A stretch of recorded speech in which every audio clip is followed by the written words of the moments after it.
Lactose intolerance ఎవరికైనా ఉంటే ఈ వీడియో చాలా హెల్ప్ఫుల్ అవుతుంది.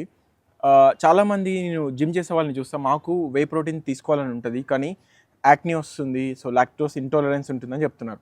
సో ఫస్ట్ నేను ఏం అడిగా అంటే క్వశ్చన్, మీకు డాక్టర్స్ చెప్పారా లేకపోతే మీరు పర్సనల్గా అనుకుంటున్నారా లాక్టోస్ ఇంటాలరెన్స్ ఉందని అడిగితే, కొందరు ఏంటంటే లైక్ డాక్టర్స్ ఉందని చెప్పారన్నారు, కొందరు ఏంటంటే సెల్ఫ్గా ఉందని చెప్తారు.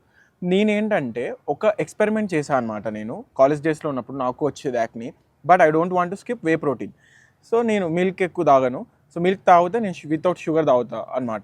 సో లాక్టోస్ ఇంటాలరెన్స్ ఉన్న వాళ్ళు ఏం చేయాలంటే, ఫస్ట్ ఆఫ్ ఆల్ మీరు నాకు లాక్టోస్ ఇంటాలరెన్స్ ఉందని కాకుండా మీరైతే ఫుడ్ తీసుకుంటున్నారో అది బాడీలో హీట్ జనరేట్ చేస్తుందా చూడండి. సో మనకి బాడీలో హీట్ జనరేట్ అయినప్పుడు చాలామందికి యాక్నీ అనేది బ్యాక్ సైడ్ అండ్ ఫేస్ మీద బాగా సివియర్గా చూపిస్తుంది అనమాట. సో నేనేం చేస్తా అంటే ఫుడ్లో సిట్రస్ యాడ్ చేసుకోవడము అండ్ కుకుంబర్, బాడీని కూల్ చేసే ఫుడ్ని, బటర్ మిల్క్ ఇలాంటివి తాగడం స్టార్ట్ చేస్తా. సో ఫస్ట్ ఆఫ్ ఆల్ ఏం చేయండి అంటే వే ప్రోటీన్ హాఫ్ కంటే కొంచెం తక్కువ తీసుకోండి.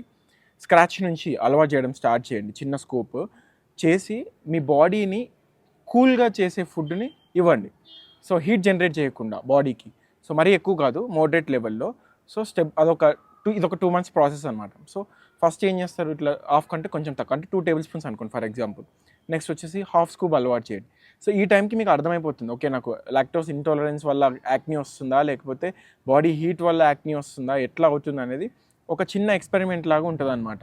సో మీకు ఎక్కువ యాక్నీ వస్తుంది అనుకోండి, దెన్ స్టాప్ ఇట్.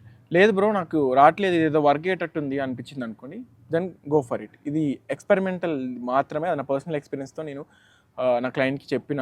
సో అది మీకు షేర్ చేస్తే బాగుంటుంది అనిపించింది. సో మీరు ట్రై చేసి చూడండి, మేబీ వర్క్ అవుతుండొచ్చు మీకు.